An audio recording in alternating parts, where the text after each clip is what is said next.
Welcome to the Deep Dive. Our mission today is, well, it's a big one. We are digging into the critical shifts inside And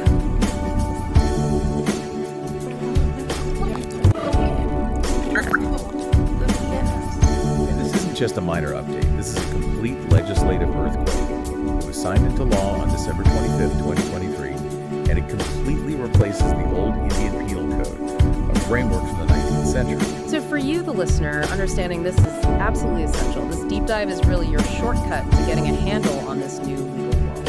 Exactly. The BNS is a huge effort to consolidate and amend the law, and it's explicitly designed to catch up with our world in the 21st century. So think digital crime, organized crime syndicates, and importantly, better protections for vulnerable groups. We should say right up front, though, this won't all happen overnight. The act is passed, but the central government can actually set different start dates for different parts of it. That's right.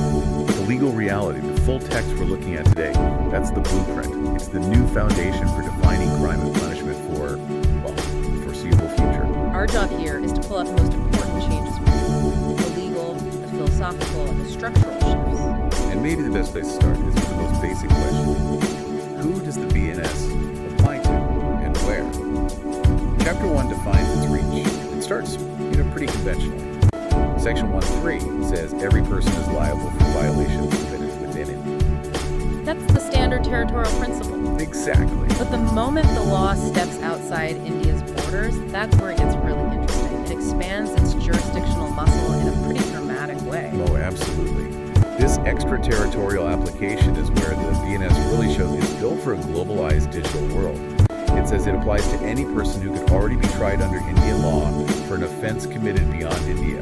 And it treats them as if the act happened right at home. And it breaks that down into a few key categories, right? It does. Three main ones. First, you have Indian citizens abroad. So if a citizen of India commits an offense, let's say, in another country, the law actually uses the example of murder abroad. It's a stark example, but yes. They can be tried and convicted in India, wherever they're found. The crime, essentially, follows the citizen. Okay, second category. Vessels and aircraft. The BNS applies to any person on any ship or aircraft that's registered in India, no matter where it is in the world. So that registration makes it, for legal purposes, a little piece of Indian territory. That's a great way to put it. And then we get to the third one, which is really the game changer for the modern era. The cyber reach. The cyber reach. The BNS now applies to any person, anywhere in the world, who commits an offense that specifically targets a computer resource located in India. That feels like a foundational shift. Because before this, trying to prosecute a hacker in, say, another country for attacking an Indian server was a legal nightmare. A complete nightmare of jurisdiction. Now it's clear. If a hacker in country X launches a ransomware attack on a server in Mumbai, the BNS says we have jurisdiction over you. It's redefining national harm. Right, it's based on the location of the victim's computer, not the perpetrator's chair. Exactly. And to make sure there are no loopholes, the BNS defines offense for this purpose very broadly. It includes any act committed outside India that, if it were committed inside India, would be a crime under this new code. So they've closed that door pretty tight. Okay, so before we get into specific crimes, we really need to understand the new language the BNS is using. It's modernizing some of the core legal definitions to fit today's world. It really is, and you can see it right away in the definition of act and omission. These are the very core of criminal liability. Right. They're now defined to explicitly include a series of acts or omissions, not just a single one. And why does that little change matter so much? Well, think about complex crimes, massive financial fraud, or organized crime operations. They're not one single event. They're a chain of coordinated actions over time. This definition makes sure the law can capture the entire conspiracy, the whole scheme. That makes sense, and I saw the definition of document as a major upgrade. Oh, a huge upgrade. Historically, a document was paper. Now, the BNS explicitly includes electronic and digital records that can be used as evidence. So a database entry, a chat log, a forged digital signature. All of it. They now carry the same legal weight as a physical document. It's vital for how evidence is handled today. And there's a really important social update, too, in the definition of gender. Yes, this is a powerful one. The law is very clear that the pronoun he and its derivatives are used for any person, and it specifies male, female, or transgender, and it even references the Transgender Persons Protection of Rights Act of 2019. So that's a very deliberate, intentional legislative inclusion. Absolutely. It's embedding recognition of gender identity right into the fundamental definitions of the criminal code. That is a significant step forward. Now let's talk about liability. The idea of good faith seems to be defined very sharply here. It is. It's defined negatively, which is interesting. It says anything done or believed without due care and attention is definitively not in good faith. It raises the bar then. You can't just say, oh, I thought it was okay. You have to show you were diligent. You have to have exercised proper care. And that matters because the definition of injury is incredibly broad. It covers any harm legally caused to a person across 4 dimensions: body, mind, reputation, or property. The inclusion of mind and reputation there seems crucial for things like cyber harassment or online defamation. Exactly. The harm isn't physical, but it's very real, and the law now fully recognizes it. Okay, and what about property? Movable property seems pretty traditional. It is. Everything except land or things permanently stuck to the earth. The explanation is key. It clarifies the idea of severance. A mango on a tree isn't movable property the moment it's plucked. It is. It helps define precisely when an act becomes theft. Right. And from the property itself to the people who manage public affairs, this brings us to the definition of public servant. This definition is unprecedentedly expansive. It really is. I mean, instead of listing every single job, let's just talk about the scope. It's vast. It's not just commissioned officers, judges, court staff, arbitrators. No, it goes so much further. It includes people involved in elections, revenue officers, and here's the key phrase: any person in the service or pay of the government, a local authority, or a corporation established by or under a central, provincial, or state act. So that sweeps in people working for government-owned corporations, not just a ministry employee. Anyone handling public affairs, essentially. From a soldier following an order to a staff member at your local municipal water board. The breadth of this definition is a huge signal that offenses committed by or against state actors are going to face very high scrutiny under this new code. It's a massive commitment to accountability right from the start. Okay, moving into part 2, we're at the core of any criminal code: punishment and liability. How does the state decide what happens after a conviction? And this is where the BNS introduces some really tangible new tools. Section 4 lists 7 kinds of punishment. You've got the standards: death, life imprisonment, simple or rigorous imprisonment, forfeiture of property, and a fine. But there's a new one on the list, Very significant new one: community service. which is a huge philosophical shift. It's the law acknowledging that not every crime needs a prison cell. Exactly. It provides a non-custodial alternative, which is so important for lesser first-time offenses. We'll see how it's applied later, but just having it on that foundational list is a major change. And the BNS also clears up an old ambiguity. How long is life imprisonment for calculation purposes? Yes, for calculating fractions of a term, say for parole or remission, imprisonment for life is now officially reckoned as equivalent to 20 years, unless a specific law says otherwise. It provides a standard number, which helps with judicial consistency. Let's talk about fines. This is something that can affect a lot of people. The BNS says where no maximum fine is listed, the amount is unlimited. But shall not be excessive. And that's the constitutional check right there. It gives judges flexibility, but prevents them from imposing a crippling, unfair penalty. And what happens if you can't pay the fine? If you default? There's a clear, scalable structure. If the crime was punishable by both prison time and a fine, the extra prison time for not paying can't be more than 1/4 of the maximum term for that crime. But the more interesting part is how it works with the new punishments. Right. If the offense is only punishable with a fine or community service, so we're talking about those minor crimes, the law sets clear proportional limits on jail time for default. For example, for a fine up to 5,000 rupees, it's 2 months of simple imprisonment. It scales up from there. It seems very transparent. The penalty for not paying is directly tied to the original financial penalty. It is. Respect the spirit of rehabilitation that the community service option is trying to promote. Okay, I want to pivot now to joint liability. For you, the listener, this is all about how the law treats a group of people acting together. Is everyone equally guilty? The BNS tackles this with 2 really critical concepts. First up is common intention. Section 3.5. That's the one. It says if a criminal act is done by several people in furtherance of a common intention they all share, then each of them is just as liable as if they had done the whole act by themselves. So the shared goal makes them all equally guilty. It fuses their individual actions into a single collective guilt. And then there's the principle of cooperation, which deals with crimes that happen in stages. This is Section 3.8, a crime committed through a sequence of acts. Yes. And it says, whoever intentionally cooperates by doing any one of those acts is guilty of the whole offense. The illustration in the law for this is pretty powerful, isn't it? It's the best way to understand it. Imagine two people, A and B, who agree to murder Z. They do it slowly by giving Z small, non-lethal doses of poison at different times. So individually, each dose isn't fatal. Correct. But over weeks or months, the poison builds up and Z dies. Even though their acts were separate, because they intentionally cooperated in the scheme, they are both guilty of murder. That's fascinating. The law is explicitly designed to go after those slow-burn conspiracies, not just a single violent act. Precisely. And speaking of going after repeat offenders, the BNS has a strong deterrent for that too. Section 13 brings in enhanced punishments. We're talking life imprisonment or up to 10 years for subsequent convictions in areas like counterfeiting or major property crimes. As long as the first crime was punishable by at least 3 years. That's the threshold. It's squarely aimed at career criminals. All right, next up we have the general exceptions. These are the statutory defenses in the code that basically define when an act that looks like a crime isn't one. And this is absolutely fundamental to criminal justice.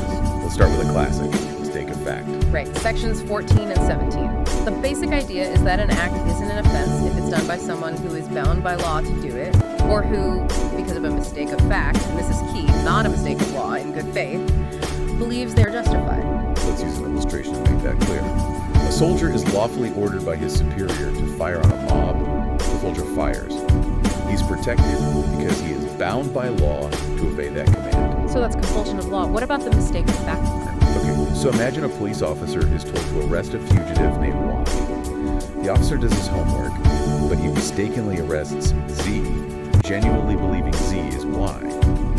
The officer is protected. Why? Because his mistake was one of fact, this person is Y, and it was made in good faith. It wasn't a mistake of law, like not knowing you need a warrant. Ignorance of the facts can be an excuse. Ignorance of the law generally is not. Okay, that's clear.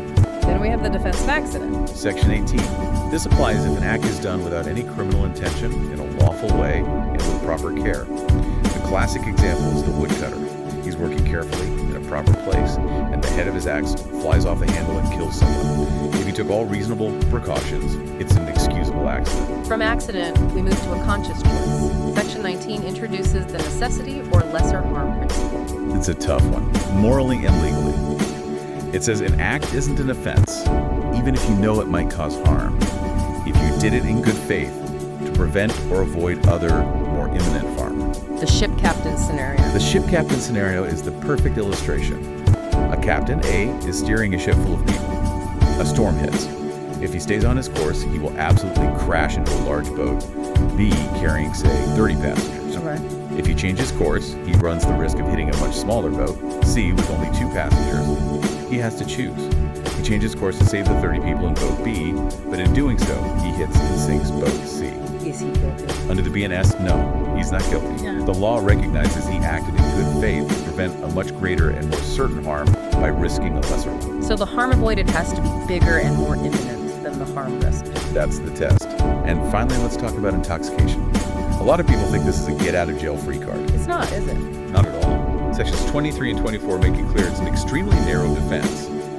It only works if the intoxicating substance was given to you without your knowledge or against your will. So if you were drugged. Right, if you voluntarily get drunk or high, the law says you are responsible for your actions. It assumes you had the same knowledge you would have had if you were sober. Involuntary intoxication is an excuse. Voluntary intoxication is not. Now for the defense that affects every single one of us, the right of private defense. When can you legally defend yourself? Sections 35 to 44 cover this in detail. Section 35 lays out the basic scope. Every person has the right to defend their own body and the body of any other person, and also their property.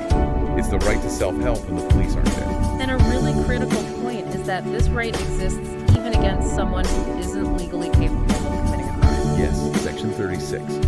So if a person of unsound mind attacks you, they haven't committed a crime because of their mental state. But you still have the full right to defend yourself against their act. The right is based on the threat, not the attacker's legal status. But it's not unlimited. There are major restrictions. Major restrictions under Section 37. You can't use it against a public servant acting in good faith under what's called color of office. Let's pause on that phrase. What does that mean, color of office? It That means they believe they're acting in their official capacity, even if they're a bit mistaken. So you can't fight back during a routine arrest, even if they have the wrong person. Unless Unless what?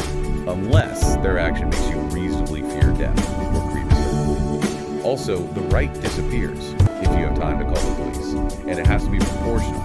You can't use more harm than is necessary to stop the threat. So the biggest question, when can you use lethal force?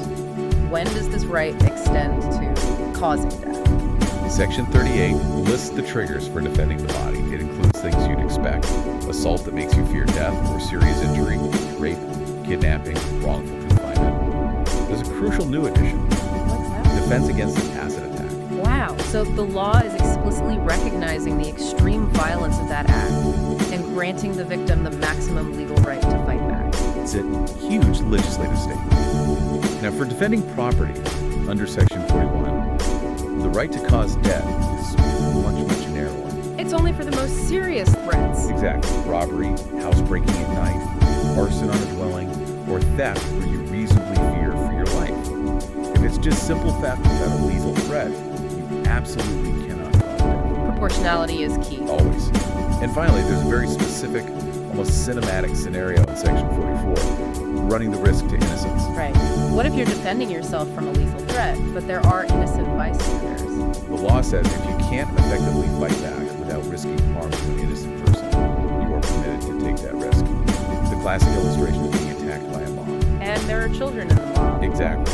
You can't defend yourself without firing into the crowd, which includes children. The law says you commit no offense if you harm a child in that situation, as long as it was necessary to save your own life. It's the law recognizing a messy, terrible, real-world survival situation. Okay, that wraps up the general principles. Now we're shifting into some very specific legislative changes designed to tackle modern threats, starting with Chapter 5, Offenses Against Women and Children. This is where the BNS brings in some of its most severe penalties. Absolutely. The intent here couldn't be clearer. Much tougher penalties and a broader scope of liability for sexual offenses. It's signaling zero tolerance. Section 64 sets the standard punishment for rape as rigorous imprisonment, or RI, for at least 10 years, up to life, plus a fine. But the big change is in the definition of aggravated rape. Yes, under Section 64, too. This section specifically targets perpetrators who are in a position of power or trust. We're talking about police officers, jail staff, hospital staff, relatives, anyone in a position of authority. And it also applies to the specific circumstances, like if the victim is pregnant, disabled, or if the crime happens during communal violence. Right. And the penalty for these aggravated categories is incredibly severe. RI for not less than 10 years, extending to imprisonment for the remainder of that person's natural life plus a fine. So natural life imprisonment, that's a very clear signal.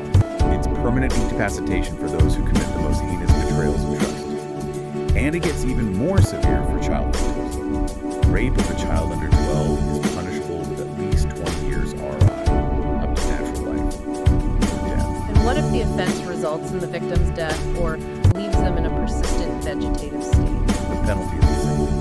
RI for at least 20 years, up to natural life or death. Now, a crucial detail woven into all of these sections is about the fine. Yes, this is so important. The BNS insists that the fines must be just and reasonable and are specifically meant to cover the medical expenses and rehabilitation of the victim.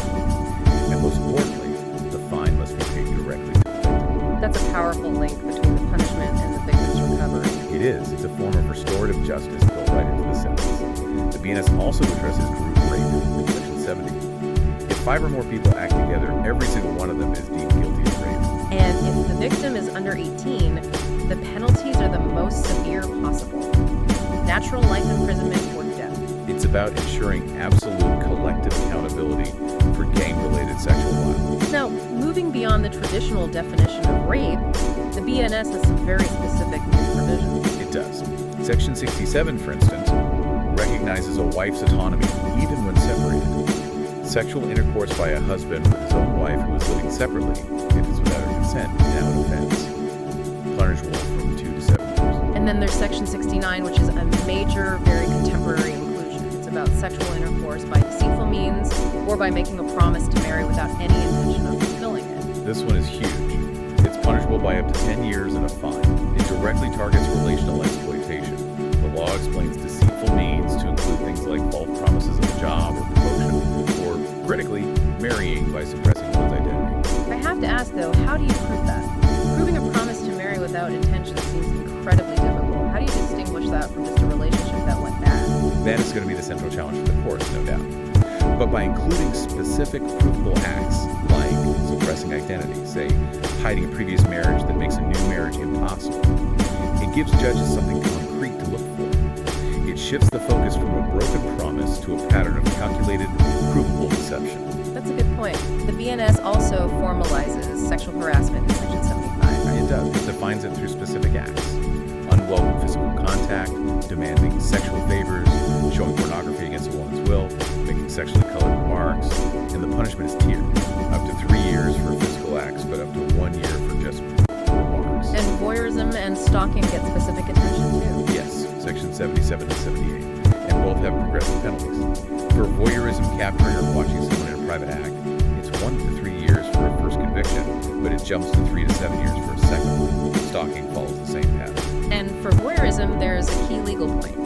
Consenting to a picture being taken is not the same as consenting to it being shared. Exactly. Disseminating the image, sharing it with others, is a separate offense, even if the initial photo was consensual. Finally, to protect the victims, the BNS is very strict about their identity.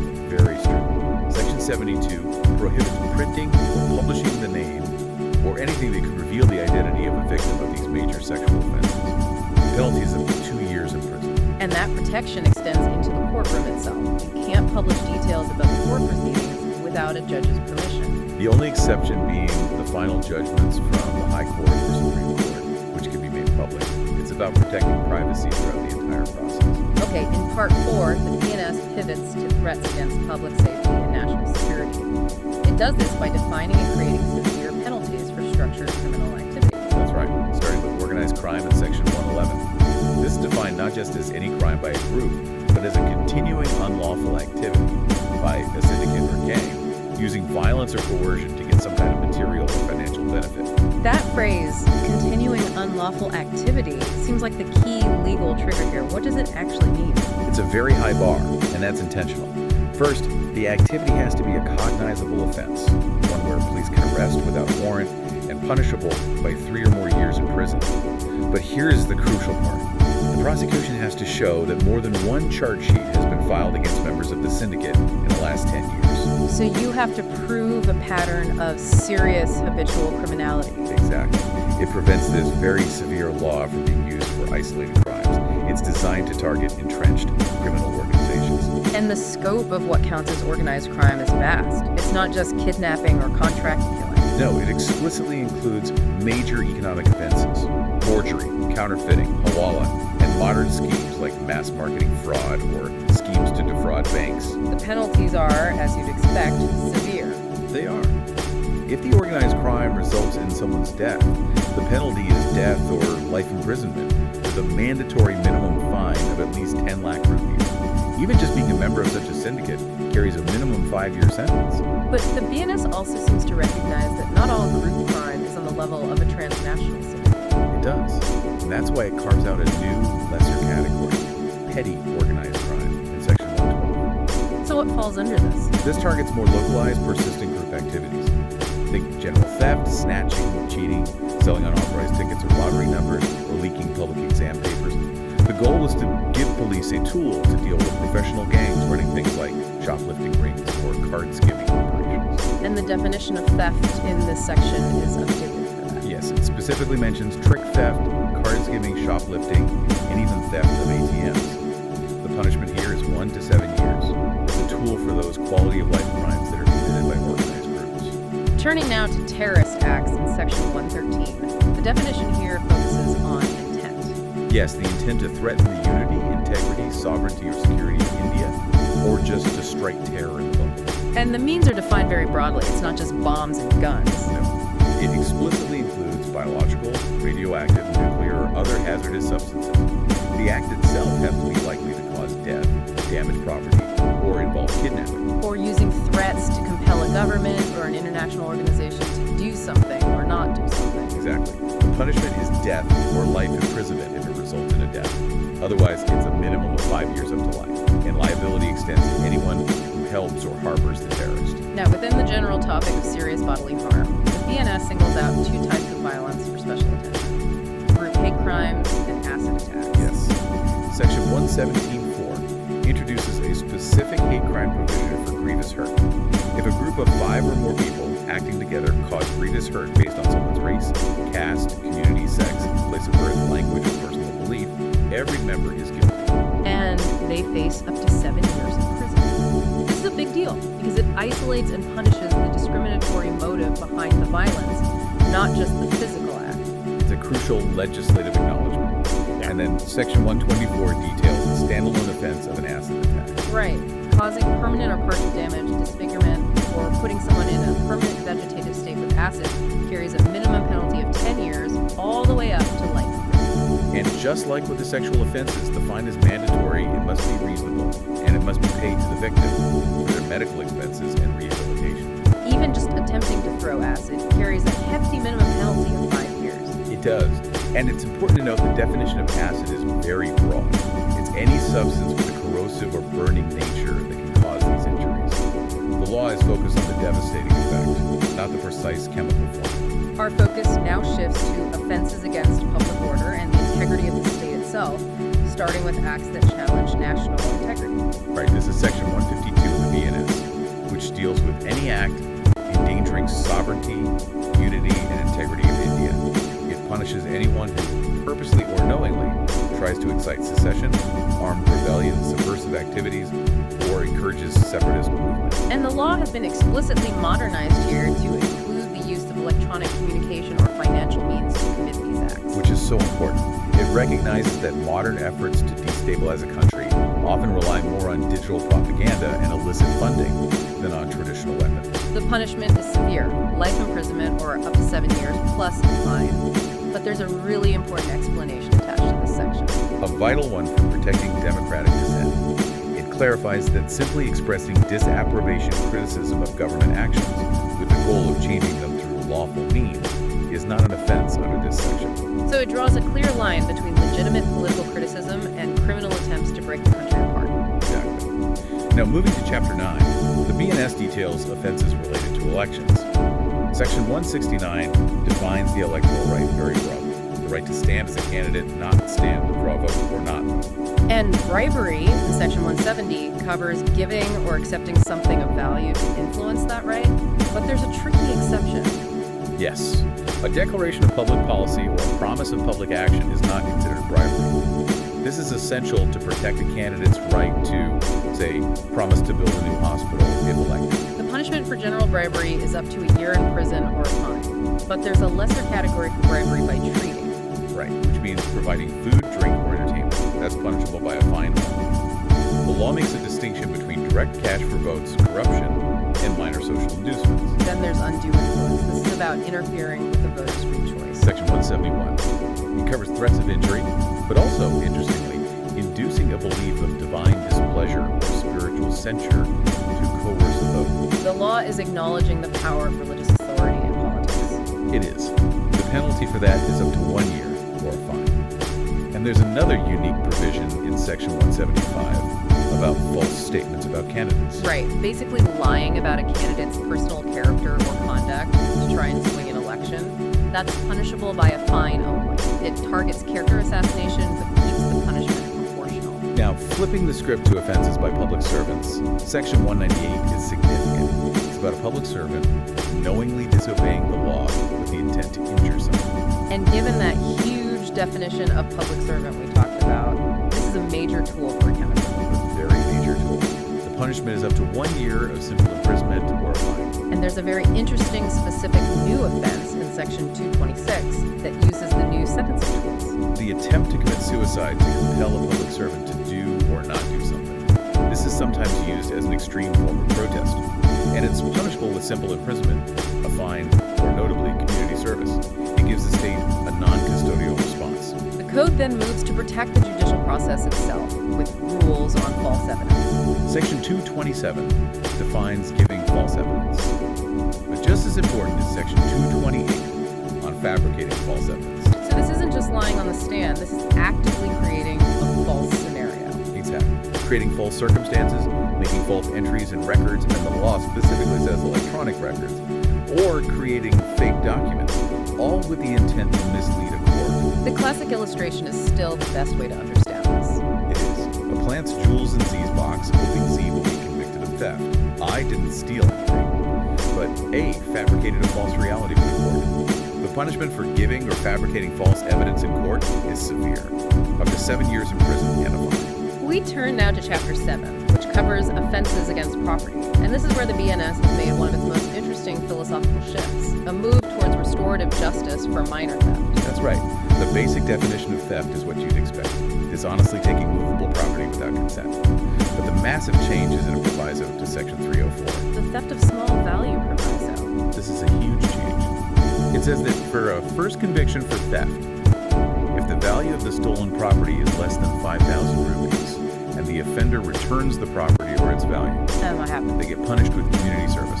Wow. So it directly links that new community service punishment to a restorative outcome for a minor first-time crime. It's a complete shift. It's the law saying, if this is your first time and the amount is small, we want you to repay society, not immediately go to jail. It's a big step toward rehabilitation. But the penalties get serious very quickly if the theft happens in certain places. Oh, absolutely. Section 305, theft in a dwelling, or from a means of transport, which is a critical modern inclusion for cargo theft, or theft of an idol from a place of worship, or theft of government property.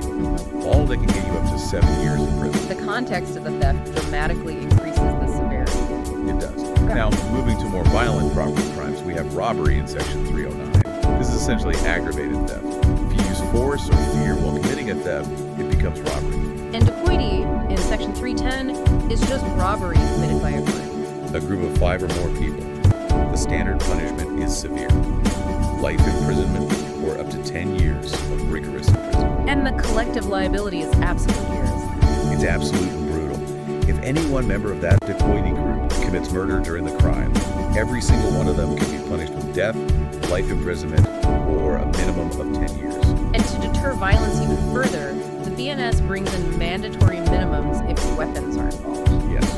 If you use a deadly weapon or cause grievous hurt during a robbery or dacoity, your sentence cannot be less than 7 years. Even just being armed with a deadly weapon while trying to commit the crime gets you a minimum of 7 years. We can wrap up this section by looking at the integrity of documents, which, as we've established, is now all about electronic records too. The definition of making a false document in Section 335 has been completely modernized. It covers fraudulently creating, signing, or critically making or transmitting any electronic record or affixing any electronic signature to make it look like it was done by someone else. So this covers things like digital identity theft or deepfakes used to create fake official documents. It's designed to. And the punishment depends entirely on what kind of document is forged. Forging high-value documents, like a will or a valuable security, can get you life imprisonment. There's also a critical offense for business integrity, falsification of accounts. Section 344. This targets an employee who willfully destroys, alters, or falsifies any book, electronic record, or account belonging to their employer to defraud them. That internal fraud carries a penalty of up to 7 years. And finally, the BNS addresses the fraudulent use of property marks. Right, a mark used to show who owns something. Using a fake one is a crime. But more importantly, Section 347 makes it a serious offense to counterfeit a property mark used by a public servant, say, a mark that denotes the quality or origin of goods.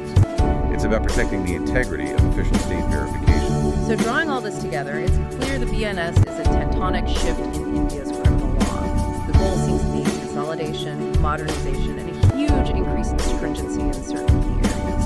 That's a perfect summary.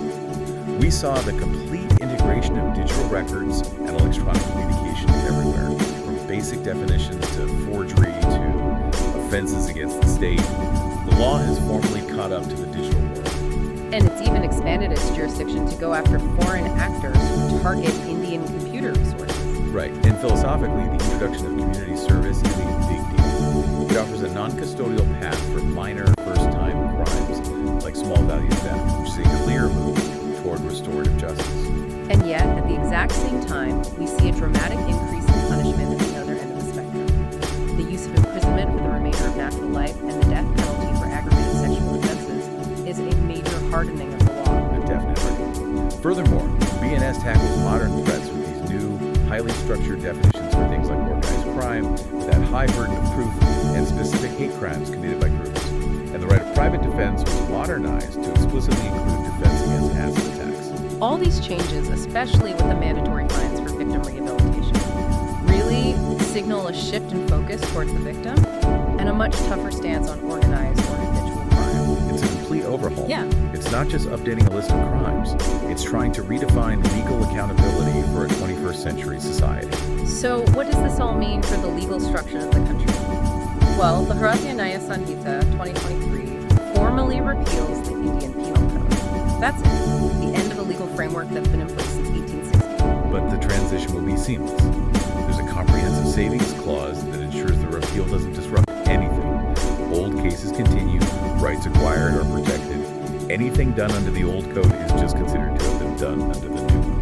It guarantees continuity. It's truly the end of one era and the start of another. And as we wrap up, let's just go back to that one question that seems to connect almost every part of this new code, that expanded definition of public servant. Given how broadly the BNS has applied this definition, from regulating elections to prohibiting disobedience of the law to protecting government property marks, how does this shift